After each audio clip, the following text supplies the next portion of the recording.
Next question की बात कर लेते हैं। स्टेटमेंट 1 गिवन है, aluminium is more electropositive than tellurium because E naught of aluminium 3 positive to Al is negative and E naught of Tl 3 positive to Tl is positive। ठीक है, तो देखो अगर हम बात करें कि जब इलेक्ट्रोकेमिकल सीरीज हमने देखी थी, अगर डाउन द ग्रुप जाते हैं मतलब लिथियम से स्टार्ट होता है और जैसे जैसे नीचे जाते हैं तो क्या आता है, हाइड्रोजन आता है। हाइड्रोजन का ई नॉट क्या होता है, 0, और लिथियम का क्या होता है, मोर नेगेटिव। हाइड्रोजन से नीचे जाएंगे तो क्या होता जाएगा, पॉजिटिव। ठीक है, लिथियम क्या है, स्ट्रॉन्गेस्ट रिड्यूसिंग एजेंट है, तो जितना नेगेटिव रिडक्शन पोटेंशियल होगा उतना अच्छा वो रिडक्टेंट की तरह काम करेगा, और जितना पॉजिटिव रिडक्शन पोटेंशियल होगा उतना अच्छा ऑक्सीडाइजिंग एजेंट की तरह काम करेगा। ठीक है, तो यहाँ देखो उसने बोला है aluminium is more electropositive than tellurium. ठीक है, अगर हम बात करें बोरॉन फैमिली की, तो बोरॉन फैमिली में एल्यूमिनियम होता है, तो बाल गया इन थाली। अगर डाउन द ग्रुप जाएंगे तो जो लोअर ऑक्सीडेशन स्टेट है वो प्रेफर करेगी। ऐसा क्यों हो रहा है, इनर्ट पेयर इफेक्ट की वजह से। ठीक है, डाउन द ग्रुप जाने पे जो एस के इलेक्ट्रॉन है वो पार्टिसिपेट करना बंद कर देते हैं, तो जो लोअर ऑक्सीडेशन स्टेट है उसको प्रेफर करते हैं। अब टेलुरियम के केस में क्या है, +1 ऑक्सीडेशन स्टेट ज्यादा प्रेफर करेंगे। ठीक है, और एल्यूमिनियम के केस में क्या है, +3 ऑक्सीडेशन स्टेट ज्यादा प्रेफर करेंगे। देखो एल्यूमिनियम है, एल्यूमिनियम से किस में जाना चाहेगा, Al3+ में। ठीक है, मतलब खुद का क्या कर रहा है, ऑक्सीडेशन, तो दूसरे का क्या करेगा, रिडक्शन।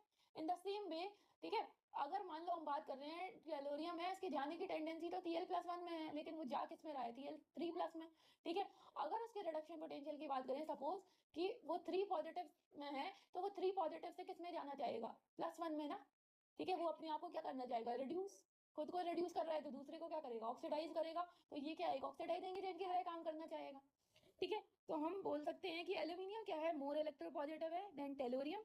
और स्टेटमेंट सेकंड की बात करते हैं, तो बोला है for boron atom sum of first 3 ionisation energy is very high. ठीक है, thus it forms covalent compound. Boron है, उसका एटॉमिक नंबर क्या हो गया, 5। यहाँ क्या आ जाएगा, 1s2 2s2 2p1। देखो 3 इलेक्ट्रॉन निकाल दें, मान लो बोरोन 3+ आ जाएगा, यहाँ पे क्या आ जाएगा, 1s2। ठीक है, अब बोरोन 3 पॉजिटिव आयन है, उसका साइज क्या है, बहुत छोटा होगा, वो न्यूक्लियस के बहुत पास होगा। ठीक है, तो जो सम ऑफ फर्स्ट 3 आयनाइजेशन एनर्जी है वो क्या है, बहुत हाई होगी, और ये शेयरिंग में इलेक्ट्रॉन देगा अपने और कोवेलेंट कंपाउंड का फॉर्मेशन करेगा। ठीक है, तो बोथ 1 एंड 2 आर करेक्ट, दोनों स्टेटमेंट क्या है, सही है। चलिए हम नेक्स्ट क्वेश्चन की बात करते हैं। उसने बोला increasing order of boiling point, एक है अल्कोहल, एक है अमाइन, वो भी 1 डिग्री अमाइन, दूसरा है हाइड्रोकार्बन, और चौथा है हमारा 2 डिग्री अमाइन। देखो करें बॉइलिंग पॉइंट की, तो यहाँ देखो OH बॉन्ड है वो ज्यादा पोलर होता है NH बॉन्ड से। ठीक है, तो यहाँ ज्यादा अच्छी हाइड्रोजन बॉन्डिंग होगी, तो यहाँ पे क्या हो जाएगा, सबसे पहले तो 1 आ जाएगा। सेकंड की बात करें तो नाइट्रोजन के पास में 2 हाइड्रोजन है, 2 हाइड्रोजन मतलब दोनों ही क्या है, हाइड्रोजन बॉन्डिंग दिखा सकते हैं। जबकि फोर्थ में क्या है, एक ही हाइड्रोजन है, मतलब हाइड्रोजन बॉन्डिंग क्या है, कंपेरिजन टू सेकंड की क्या होगी, कम होगी, मतलब यहाँ पे सेकंड ज्यादा हो जाएगा, फिर फोर्थ हो जाएगा। ठीक है, थर्ड की बात करें तो वो क्या है, एक हाइड्रोकार्बन है। ठीक है, हाइड्रोकार्बन क्या होते हैं, वो नॉन पोलर होते हैं, तो यहाँ पे थर्ड सबसे लास्ट में आ जाएगा, तो यही ऑर्डर हो गया। ठीक है, चलिए हम नेक्स्ट क्वेश्चन की बात करते हैं। ठीक है, उसने दिया है 3 डिग्री एल्कोहल और कॉपर 573 केल्विन हीट लिखा है, तो यहाँ पे क्या हो जाएगा, एलिमिनेशन हो जाएगा, और यहाँ पे क्या बन जाएगा हमारा, एल्कीन। ठीक है, अब होगा क्या, यहाँ पे दिया है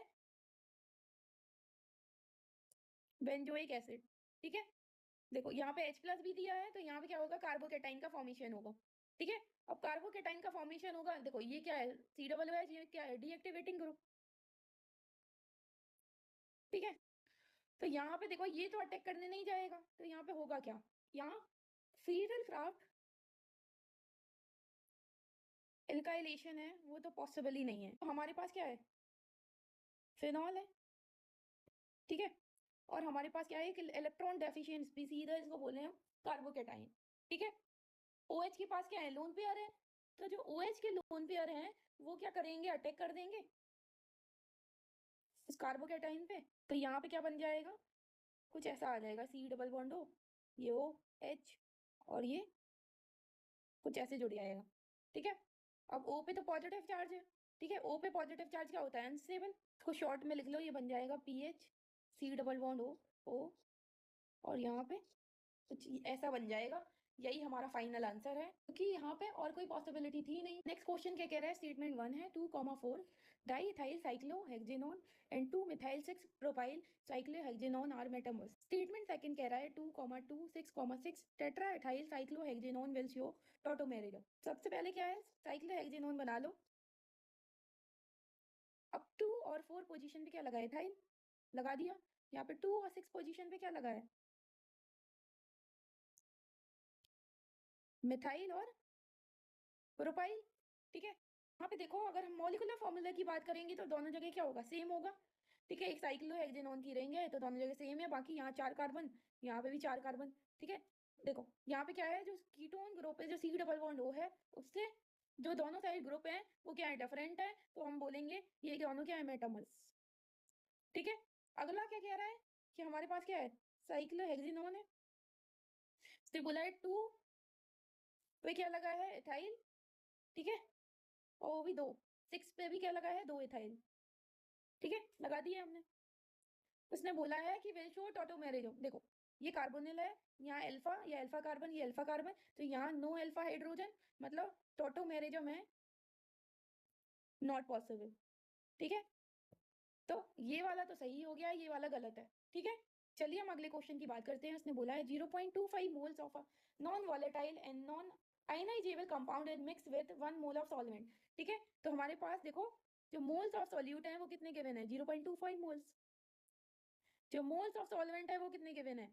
1 मोल। उसने बोला है परसेंटेज रिलेटिव लोअरिंग इन जो वेपर प्रेशर है वो निकालना है। ठीक है, जो P not minus P S upon P not है वो मोल फ्रैक्शन ऑफ सॉल्यूट के बराबर होता है। तो हम इसको निकाल लें। ये क्या होगा? N of solute divided by n of solute plus n of solvent. तो ये तो हमें पता है, ये कितना है? 0.25। ये क्या है? 0.25 प्लस ये क्या गया? 1। कितना हो गया? 0.25, ये 1.25। अब देखो यहाँ डेसिमल से डेसिमल हट जाएगा। ठीक है, 25 से 5 टाइम्स कैंसिल हो जाएगा, ये आ गया 1/5। तो यहाँ कितना है? 0.2। पर हमें क्या निकालना है? Percentage P not minus P S upon P not, तो वो कितना आ जाएगा? 0.2 इंटू 100 के बराबर। तो यहाँ से क्या आ गया? 20%। ठीक है, यही हमारा आंसर हो गया। चलिए हम अगले क्वेश्चन की बात करते हैं। ठीक है, नेक्स्ट क्वेश्चन कह रहा है statement 1 methane can be prepared by decarboxylation of sodium acetate by Kolbe electrolysis. ठीक है, हमारे पास क्या है? Sodium acetate. ठीक है, अगर कोलवे इलेक्ट्रोलाइसिस की बात करें तो यहाँ पे क्या है? CH3 रेडिकल बनेगा, जो दूसरे CH3 रेडिकल के साथ क्या कर लेगा? कपलिंग कर लेगा। तो यहाँ पे क्या बन जाएगा हमें? CH3 तो ये क्या बन गया? इथेन। ठीक है, तो यहाँ से एक कार्बन की जो एल्केन है उसका प्रिपरेशन नहीं कर सकते। अगर मान लो हमें CH3 MgBr से बनानी है तो हम क्या करें? CH3 MgBr की रिएक्शन करा दें वाटर के साथ। वाटर में क्या H प्लस और OH माइनस, यहाँ पे क्या हो जाएगा? CH3 माइनस, Mg पे 2 प्लस चार्ज होता है तो MgBr यहाँ पे पॉजिटिव आ जाएगा। ठीक है, अपोजिट आयन को मैच कर दो तो यहाँ पे क्या आ गया? CH4 प्लस यहाँ पे आ जाएगा MgOH Br। ठीक है, तो इससे तो प्रिपेयर कर सकते हैं, लेकिन कोलवे इलेक्ट्रोलाइसिस है उससे तो प्रिपेयर नहीं कर सकते। ठीक है, मतलब इससे तो नहीं हो पा रहा, मतलब ये क्या है? इनकरेक्ट। चलो अगर हम बात करें अगले की तो कह रहा है methane can't be prepared by unsaturated hydrocarbon. देखो हमारे पास क्या है? एल्कीन है और क्या है? एल्काइन है। ठीक है, अगर हम H2Ni से रिएक्शन कराएंगे तो क्या बन जाएगा? ये अगर यहाँ पे भी H2Ni ले लेंगे तो यहाँ पे भी क्या हो जाएगा? CH3 यहाँ पे भी एल्कीन बन जाएगा। तो यहाँ पे क्या बन रहा है? इथेन। जो तो 2 कार्बन का एल्कीन है पर 1 कार्बन का तो हम बना नहीं पा रहे, मतलब यहाँ जो 1 कार्बन का जो एल्कीन है CH4 उसको प्रिपेयर नहीं कर सकते। ठीक है, वुड्स रिएक्शन की बात करें तो वुड्स रिएक्शन में क्या होता है? एल्किल हैलाइड जो है 2 मोल जो है या 2 मॉलिक्यूल ऑफ एल्किल हैलाइड है वो Na ड्राई ईथर की प्रेजेंस में रिएक्शन करेंगे तो यहाँ पे क्या मिल जाएगा हमें? ठीक है, देखो 2 Na है वो क्या करेंगे? 2 Cl के साथ रिएक्ट करेंगे तो यहाँ पे 2 मोल ऑफ NaCl निकल जाएगा और यहाँ पे CH3 सिंगल बॉन्ड CH3 बन जाएगा, मतलब CH4 can't be prepared।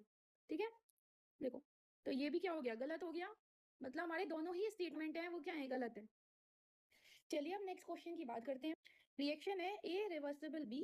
ठीक है, उसने बोला है इनिशियली जो है 1 मोल है A के लिए गए और 1 मोल हीलियम के लिए गए, मतलब टोटल मोल्स कितने हैं?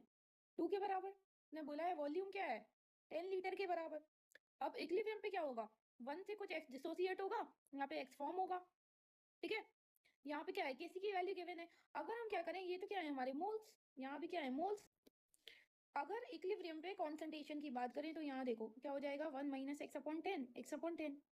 ठीक है, यहाँ Kc की वैल्यू गिवन है तो Kc क्या हो जाएगा? B की कॉन्सेंट्रेशन डिवाइडेड बाई A की कॉन्सेंट्रेशन। ठीक है, कितना आ जाएगा? x/10/1 माइनस x/10, तो 10 से 10 कैंसिल आउट हो गया, ये क्या आ जाएगा? ये आ गया x/1 माइनस x, इसकी वैल्यू 4 के बराबर, x equal to 4 minus 4x के बराबर, 5x इक्वल टू क्या आ गया? 4 के बराबर। x क्या है? 4/5 के बराबर। अब देखो अगर वैल्यू कैलकुलेट करेंगे यहाँ से क्या आ जाएगा? x की वैल्यू आ जाएगी 0.8 के बराबर। ठीक है, तो अगर यहाँ पे मोल्स कैलकुलेट करें तो यहाँ पे क्या आ जाएगा 1 माइनस 0.8 और ये क्या आ जाएगा 0.8, तो ये आ गया 0.2, ये आ गया 0.8। ठीक है, हम बात करें इक्विलिब्रियम पे बी के मोल्स की तो वो कितने हैं 0.8। ठीक है, चल तो यहाँ देखो अगर हम बात करें इक्वेशन की तो पी वी इक्वल टू क्या होता है एन आर टी, पी क्या हो जाएगा n R T by V के बराबर। ठीक है, टेम्परेचर कितना है 400 केल्विन। ठीक है, आर की वैल्यू क्या होती है 0.0821। ठीक है, litre atm mole inverse kelvin inverse. V की वैल्यू क्या है 10 लीटर। ठीक है, और बी के लिए एन जो है मोल्स कितने हैं 0.8। अगर फॉर बी लगाए हम तो यहाँ पी वी क्या हो जाएगा 0.8 इंटू 0.0821 इंटू 400 डिवाइडेड बाई 10। ठीक है, डेसिमल हटाएंगे एक जीरो और आ जाएगा, ये कैंसिल आउट हो जाएगा। ठीक है, 0.0821 को लिख सकते हैं 1/12, ये हो जाएगा 4। 4 से ये 3 टाइम्स कैंसिल हो जाएगा, ये आ गया 8/3। ठीक है, इसको सॉल्व करेंगे तो ये आ रहा है अराउंड, ये आ रहा है 2.66। ठीक है, चलिए अब फॉर हीलियम के लिए बात करते हैं। ठीक है, देखो हमने क्या किया, हीलियम जो है वो इक्विलिब्रियम रिएक्शन में पार्टिसिपेट तो कर नहीं रही, इनर्ट गैस है। ठीक है, तो यहाँ पे देखो होगा क्या, जो नंबर ऑफ मोल्स हैं हीलियम के वो क्या है 1 के बराबर। फॉर्मूला लगाएंगे P equal to n R T by V, तो यहाँ से क्या आ जाएगा प्रेशर ऑफ हीलियम जो है वो 1 इंटू 0.0821 इंटू 400 डिवाइडेड बाय 10 के बराबर हो गया। ठीक है, अब क्या करो, ये 0 से 0 कैंसिल हो गया, इसको लिख लो 1/12 इंटू 40। ठीक है, तो ये क्या हो जाएगा 3 टाइम कैंसिल, ये आ गया 10/3। तो यहाँ से कितना आ जाएगा 3.33 इतने एटीएम, और यहाँ पे भी यूनिट लिख लेना एटीएम। ठीक है, तो यही हमारा आंसर हो गया। आई होप आपको समझ आया होगा, मतलब अप्रोक्सीमेटली इतना ही आंसर आएगा। ठीक है, क्योंकि मैंने क्या किया, वैल्यू को 0.0821 को क्या कर लिया अप्रोक्सीमेट मान लिया 1/12 के। ठीक है, आई होप आपको समझ आया होगा। ठीक है, चलो